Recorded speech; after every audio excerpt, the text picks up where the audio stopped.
This episode of the Reading with Your Kids podcast is brought to you by our friends at the Holiday Inn Express. They want you to stay smart. In fact, they would love it if you called 888-925-3185. 888-925-3185. When you call that number and you book your room early, you can save 10 to 30%. That's right, the Holiday Inn Express, where you will always find a great comfy bed, free Wi-Fi, hair dryers, coffee, tea in all the rooms, and a delicious hot morning buffet breakfast with all of your favorites: eggs, breakfast meats, muffins, fruit, cereals, oatmeal, pancakes, juices, coffee. They have everything. And if you call 888-925-3185 and book early, you can save 10 to 30% at the Holiday Inn Express and at all of the other Intercontinental Hotel Group hotels. This episode of the Reading with Your Kids podcast is brought to you by Jedlie's totally interactive Magic Circus. Imagine a show where magic, illusions, comedy, music, and inspiration all come together as one. Imagine a show that has helped over 1 million young people and adults to change the way they approach life. A show that has shown people that being kind and respectful is fun.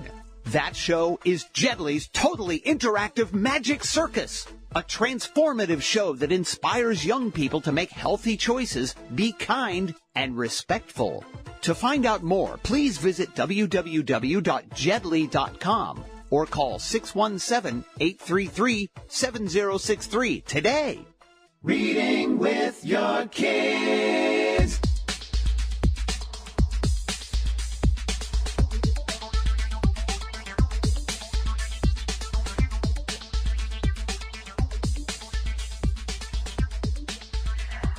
Welcome to Reading with Your Kids podcast. Today is a really cool show because it is a takeover to interview the host, Jedlie. So, did I say that right? Yeah.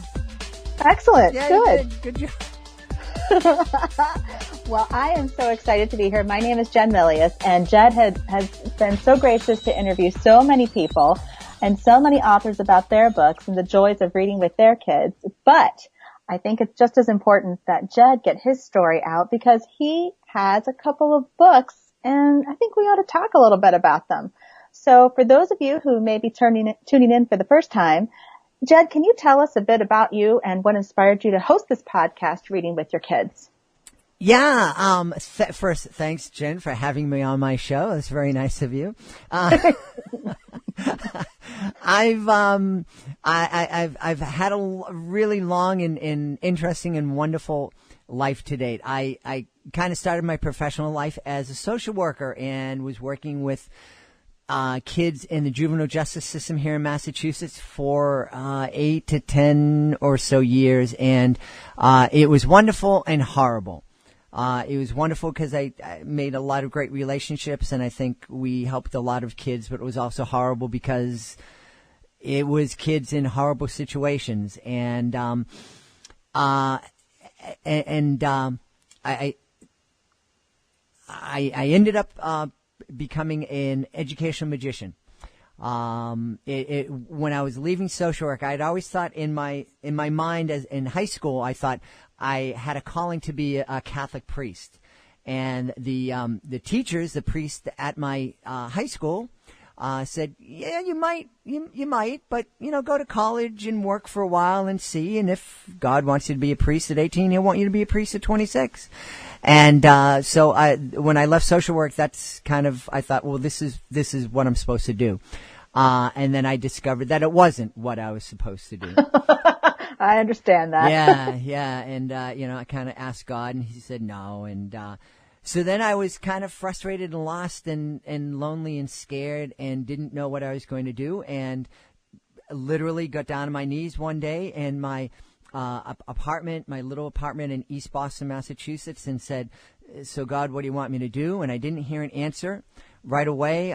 So I got up, sat down at the table, opened up the newspaper, and the first thing I saw was that Ringling Brothers Barnum and Bailey Circus were in town that day, and they were having auditions for clowns. And I thought, you're kidding, right? This is what you want. And I went to the audition, never having done anything like that. I think I saw the circus once in my life. And I knew standing in the center ring in the old Boston Garden, and I was making people laugh, and I thought, yeah, this is what I'm supposed to do. And it just kind of grew from there. And I started studying different theater disciplines, and it took me a few years to kind of figure out a way to make a living at it. But that's what I did. And that's kind of led me in different directions, and I've had a lot of fun. I've performed for probably over 1 million kids, and it's been wonderful. And a few years back, I've always liked radio. I've always liked talk radio. I love talking to people, and discovered podcasts, and I thought this might be something that's cool to do. And I had a couple of podcasts initially. One was interviewing Christian recording artists, and cool. That was really, really fun. And I got to talk to some amazing talents. And then I created a show called the We Choose Respect Parentcast. It was initially intended to be a companion for my live school show. And I thought, well, kids will see the magic and the fun, and then their parents will listen to my podcast, and I'll be talking to different psychologists and doctors and parenting experts. And it didn't work out quite that way. We had a lot of people listening to the podcast, but they weren't from places I was performing at. So it was it was obvious that the parents weren't listening, which was okay, I guess okay. And that was fun, and we did about 120 episodes of that, and it just kind of ran its course, and then about a year ago, I was thinking I really kind of missed the podcast, and what can I do? And I had talked to a couple of children's authors on the Parentcast. And I really enjoyed it. And the thing I enjoyed most was talking to them about how important it was and how valuable it was for parents to read with their kids. And so I thought, let me give this a shot. And I've been blown away. The interest to be on the show from authors is incredible. We're like backed up. We have, I have content that's going to last me into the summertime. We're talking in March, and I've already recorded shows that'll be playing in the summer, and it's wonderful, and the response has been great. The listeners have loved it, the guests have loved it, I've loved it. It's a lot of fun, and like you said, it encouraged me to finally go out and turn some stories that I've been telling in my live shows into books, and so we have The Great Maritini. Which came out last year, and in April, in just a couple of weeks, we're going to be debuting Real Magic. Oh, so I love the fact that this is like book 2 so is it a series or is it a standalone? The intention is, Real Magic is going to be a series. Oh, cool. Yes, okay. yes. So it's like the first of a series. The first then. of, yep. Got it. Yeah, Real Magic talks about the real magic that I have experienced on stage over the years, and my show is totally interactive. So I'm bringing kids up on stage, and they kind of take over the show, and it's really fun. And because of that, I never know what's going to happen, and some really crazy things happen sometimes, but some really amazing and magical things have happened sometimes. And the first story, Real Magic, it talks about a time when I brought a young girl up on stage. We're in New Jersey, and I was performing in this city school system in New Jersey. Brought a girl up on stage. It was 1,800 kids in the audience, and I remember as I asked this girl with this beautiful brown eyes and a beautiful smile, when she stood up, the teachers kind of gasped. And I get that sometimes. Sometimes, the chatty kids, but they work out great. So this kid came up on stage, and she was the opposite of chatty. I said, "Hi, what's your name?" Nothing. No response at all. And I'm thinking, well, this 89% of the people in this city are Latino and recent to the company. Probably doesn't speak English. ¿Cómo se llama? Oh, cool. She still didn't answer right away, and I tried a little bit more, and I said, well, it's okay if you're shy. I get shy too, but these people are really cool. Can you give my friend a nice round of applause? And then all of a sudden I heard, Me llamo es Maria. I go, oh, hey. So I try to speak to her in Spanish and speak to the audience in English, but sometimes I'm not bilingual by any means. I'd mix it up, and I'd speak to the audience in Spanish and her in English. And then all of a sudden I started realizing that she was answering me whatever language I spoke. If I spoke to her in English, she spoke back in English, and Spanish. So we did the trick. She went back to her seat. Nice round of applause. End of the show. Started packing up. I looked up, and Maria is coming in with her teacher. And her teacher is in tears. Oh, my. I said, what's wrong? She said, Maria is autistic. She's been at our school for 2 years. She hasn't said a word to anybody in 2 years. We thought she couldn't speak. And that's what I did. That's amazing. Yeah, just in case anybody's wondering, my mouth was just hanging open there a little bit. It's just so beautiful to hear this story and to know that you touched her and that you found a way to connect with her and you made her feel welcome, it sounds like. Was that part of what you were taking away from it too? I think it was me and the audience. It was definitely a team effort. Absolutely. So after this experience, what prompted you to want to write about it though? Well, and it's been 25 years since that happened. Wow. I came home and I told my wife, and she had the same expression, and she's like, "You got to tell people about this." And so I would tell.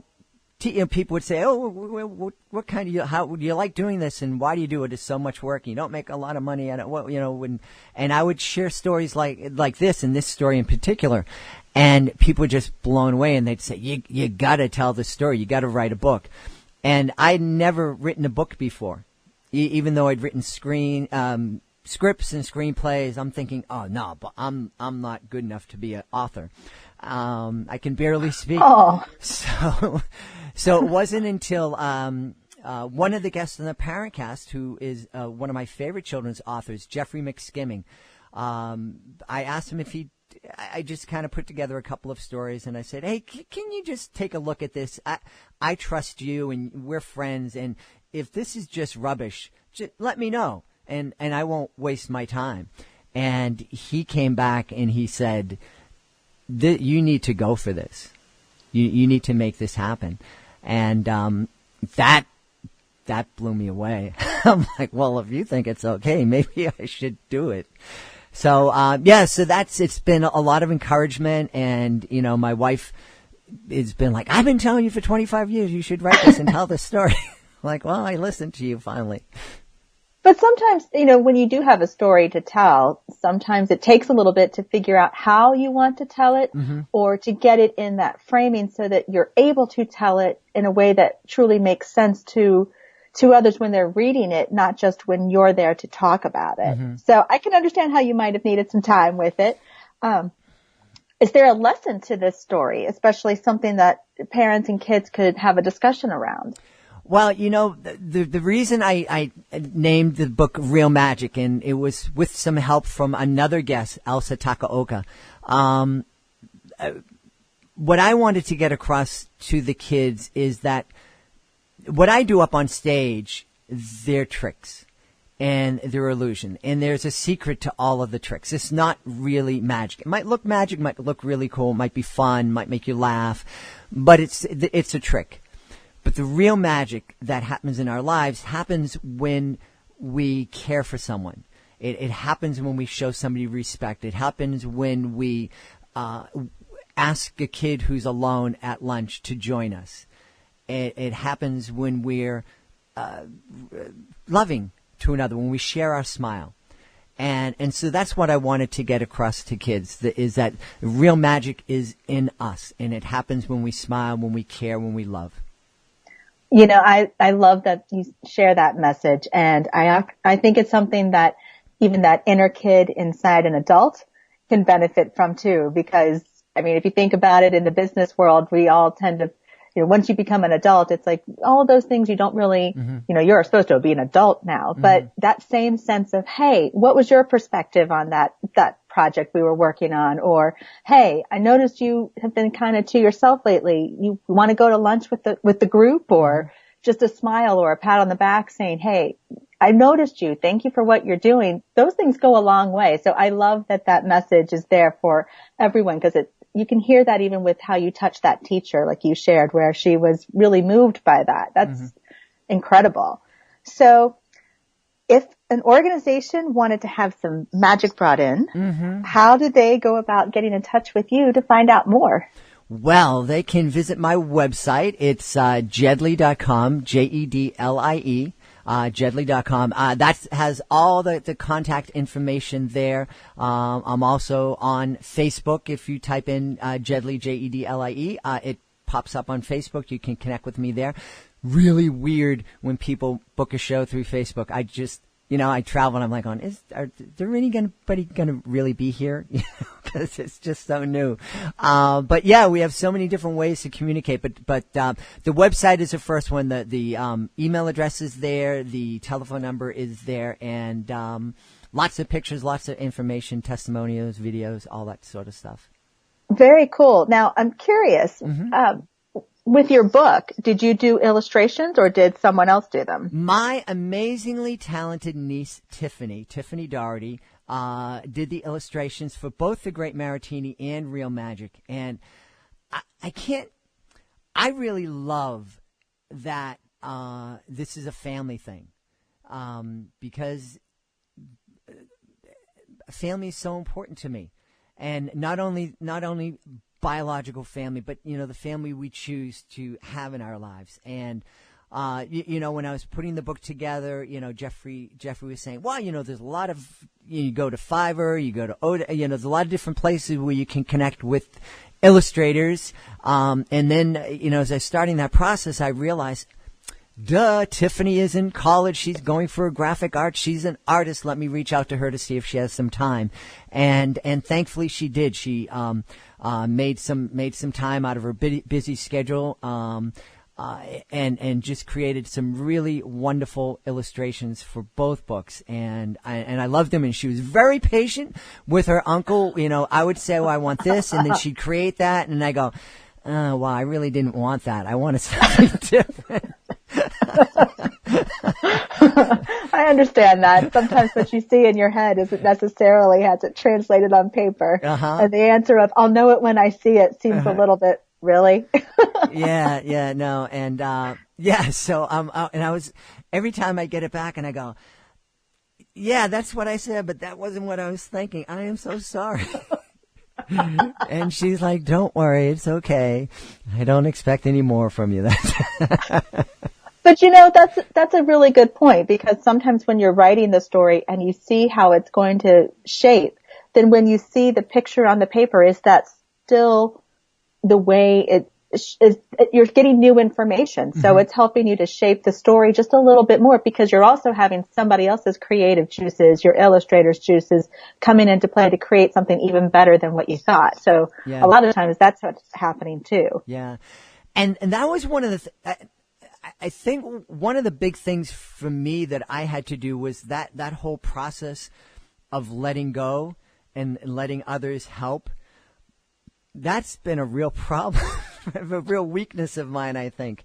And especially with Real Magic, I got a lot of input from others. And Elsa Takaoka was very, very helpful, and Tiffany and my wife, and they all contributed. And it was really one of the first times in my life where I was able to just sit back and go, okay, well, even if we tweak this a little bit and I take their suggestions, and even though it seems really different from my original vision, it's still telling the story and it's moving it along, and it's still mine. It actually is better now because it's ours. Mm-hmm. Absolutely. Absolutely. That's so cool. So speaking of how it takes a team of people to help share a message, how can people listening get a copy of these books? Well, we're Real Magic and The Great Maratini are both available on Amazon, Amazon.com.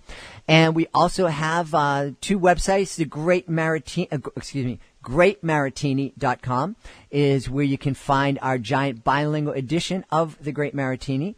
And RealMagicStories.com. That is the homepage for Real Magic.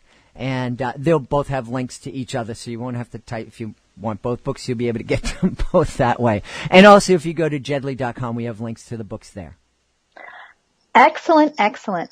Thank you so much, Jed, for letting me kind of take over your show and interview you. So, because I think it's just so much fun to get to hear your story and just basically say thank you for what you do to share such joy with others about reading, about writing, about sharing that love and that passion like you do with so many. So I wonder if you have any last thoughts or words you'd like to share with everyone. Well, I just feel so blessed. You and I were talking about the birthday I just celebrated a while ago, and I look back at my life, and there have been so many wonderful people who have given me so much, and I just feel so blessed to have been able to meet so many amazing people, and the fact that I'm still meeting amazing people, amazing authors, and new young people coming into my life, and I have a chance to go around and entertain kids, and it's just a blessing. And I guess if you're out there and you're not quite, you're like that me many years ago, where you're not happy with the way life is going, and you need to find a different direction, go for it. And however it is that's best for you to go for, whether it's to pray or to sit down with somebody like Jen who can help you kind of figure out the direction that you need, definitely go for it, because it is scary. When you establish yourself in one profession, but you're kind of spinning your wheels, or you're not happy, or you're miserable, there's no sense in just digging the hole deeper. Find the courage, go for it, and I think that you'll find that you'll be very, very happy that you made that choice. Absolutely. Thank you so much for allowing this takeover on Reading with Your Kids podcast. And to everyone listening, thank you so much for spending some time with us, and be sure to check out the other episodes that have been released already and the ones coming up that he talked about coming up this summer. Please be sure to join us for the next episode of the Reading with Your Kids podcast. I'll be back in control. I don't know if we'll be back in control, but I'll be back as the host. And our guest will be Stephanie Burgess. Stephanie Burgess, she is the author of a fantastic middle grade book called Dragon with a Chocolate Heart. I really am looking forward to sharing Stephanie's interview with you, and I really want to thank Jen Milius for coming in here and taking over the show and letting me have a chance to tell you about my brand new book, Real Magic. Please do visit my website, realmagicstories.com or jedlie.com, Jedlie, jedlie.com. So big thanks out there to Jen Milius, and of course, big thanks to you. Thank you so much for taking the time to join us today, and as always, thank you so much for being the wonderful parent, grandparent, aunt, uncle, just loving buddy that you are. And of course, thank you so much for taking the time to read with your kids. I'll be looking for you in the next edition of the Reading with Your Kids podcast.